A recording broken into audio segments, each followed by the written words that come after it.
लीजिए बुलाते हैं अपने आज की मेहमान को। बहुत अरसे बाद मुलाकात होने जा रही है और सुरीली होगी मुलाकात। मोहतरमा फरिया परवेज।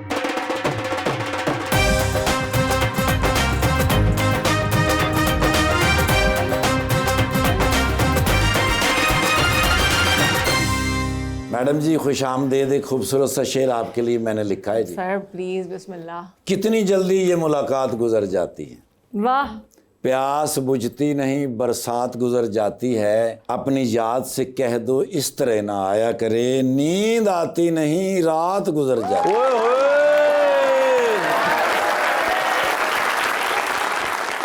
चाय को भी कहते लोग सूप है, अरे वाह। समझदार को कहते बेवकूफ है, पानी पीकर भी नहीं जाती हिचकियां, लगता है तेरी याद वाटर प्रूफ है।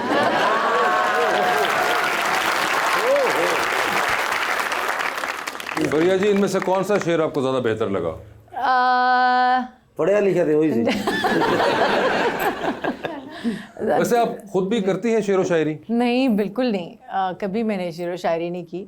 वहाँ से अब जाके तो शेर का मतलब समझ आने लगा है कुछ थोड़ा सा। अच्छा, अब तो शेर का मतलब तकरीबन 23 करोड़ को समझ आ गया।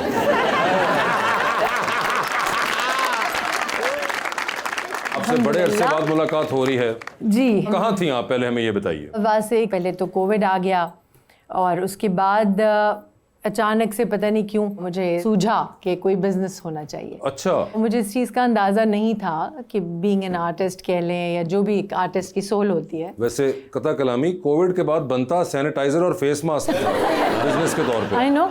और कोविड के दौरान ही ये ख्याल आया यानी कि इतना घर बैठी कि आपने कहा कि अब ये बिजनेस होना चाहिए। आई थॉट कि क्या करूं, अचानक बस वो जहन में पता नहीं कैसे ब्यूटी सैलून आ गया। मुझे मैं ऐसा यकीन से कह सकती हूँ कि मुझे पक्का पता नहीं था। ठीक है। मगर वो क्योंकि करना था कुछ, तो वो अब सिंसियरिटी का आलम ये था कि मैंने जब ये महसूस किया कि जो भी खातून अंदर आती हैं वो आके मुझे कहती हैं कि आपका नाम देखा तो हम अंदर आ गए। अच्छा। तो मैंने कहा यार ये क्या हो गया है?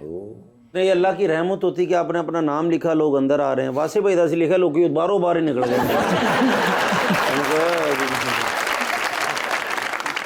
आपने बड़ा इंटरेस्टिंग जुमला बोला शुरू में कि खातून नाम देखकर आपका सैलून के अंदर आती हैं।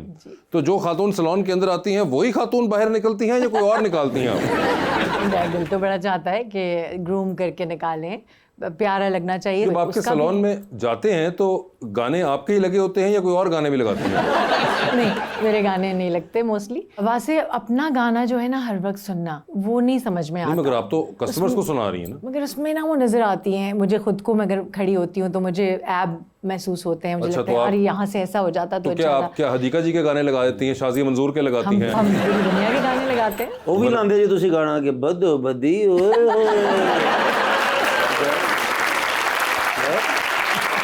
मैं तो वो सुनता हूँ सर। मेरे उन्होंने रखा हुआ है, जिस दिन आप जाएंगे उस दिन ये गाना लगेगा।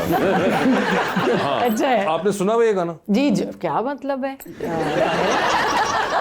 कैसे ना सुने। अब तो मैं किसी को स्टूडियो पे कॉल भी करती हूँ तो मुझे आगे से कहते हैं अस्सलाम वालेकुम।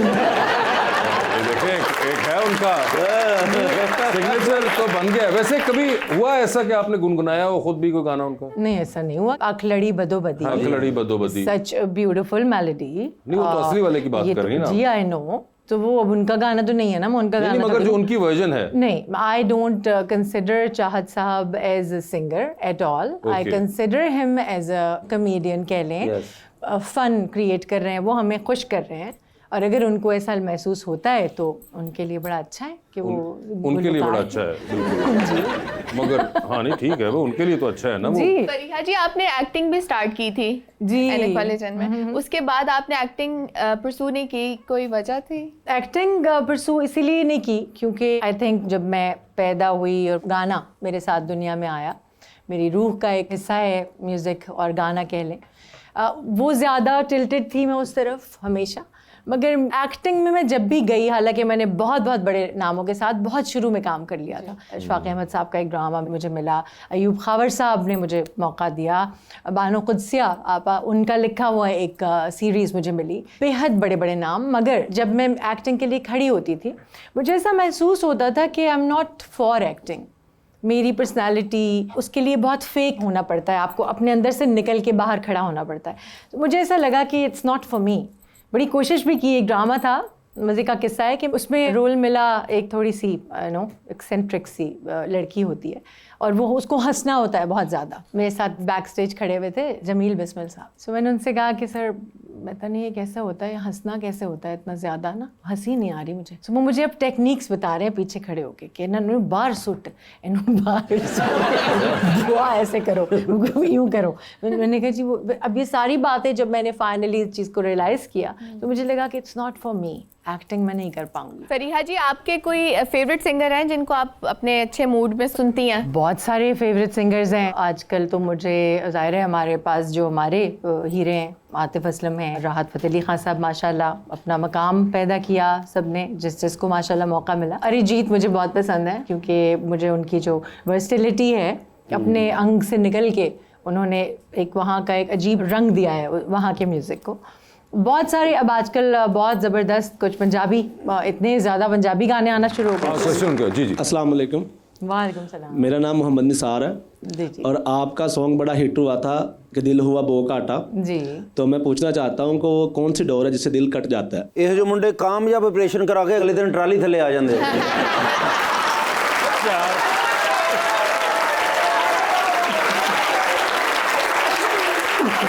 कौन सा है जी, बताइए। जिस डोर से पेचा लगता है ना वो उसी डोर से दिल कटता है। और क्योंकि अब डोर पे बैन है इसलिए पेचे पे भी बैन होगा।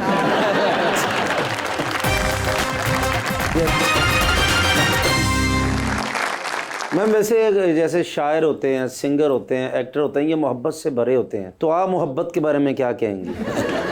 तो ज़िंदगी में होता ही ना कि जिस तरह मुझे वासे भाई से मोहब्बत है, मुझे इस मोहब्बत से नफरत है।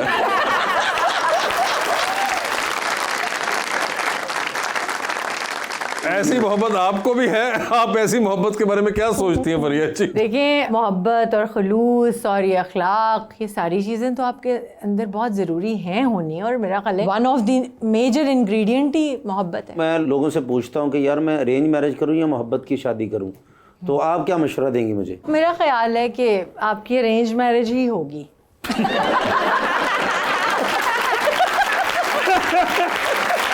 देखो, तजर्बा भी कोई चीज़ है। हाँ, धूप में तो सफ़ेद नहीं किए बाल। काफ़ी लड़कियां मुझे रिजेक्ट कर चुकी हैं। शुक्र है किसी ने मने ही है गल, गल कोई मंदा नहीं। अच्छा ले बताओ इनको कितनी हो चुकी मेरे है? तो माशाल्लाह 1300 कुड़ी रिजेक्ट कर गई है एक्चुअली माशाल्लाह। ऐ तुसी 20 एपिसोड हो रहे, मेरा गिनेस बुक से नाम आ जाना। इतनी रिजेक्शन माशाल्लाह, तो क्यों करती हैं मुझे समझ नहीं आ रही। अब ये फुल अपने लोग करो, तैयार हो गया ना, इस तो ज्यादा तैयार मैं हो नहीं सकता, तो क्या करूं मैं? वैसे देखें, अब आप गलत जगह पे अपना क्या कर रहे हैं, टाइम वेस्ट कर रहे हैं। जी यार जी जी जी। अच्छा, ये इससे पहले भी जिस जगह पे थे वहां भी यही कर रहे थे। तो मसला जो है वो जगह का नहीं है, इनका है। बस यही तो प्रॉब्लम है कि दिल रखना एक इशू है, मगर वो दिल रखना ही पड़ता है ना। मेरा किसी ने नहीं रखा। मतलब मुझे एक बात बताएं, आपने कहा था आप हेयर कटिंग वगैरह प्रॉपर आप सीख कर आई हैं, तो अगर जरूरत पड़े तो कोई मर्दाना हेयर कट भी कर सकती हैं? वैसे नहीं, नॉट लाइक दैट, मगर जाहिर है क्योंकि कट का जो थ्योरी है वो एक ही तरह की होती है, तो वो इतना मेजर मसला है नहीं, बस वो शॉर्ट होते हैं।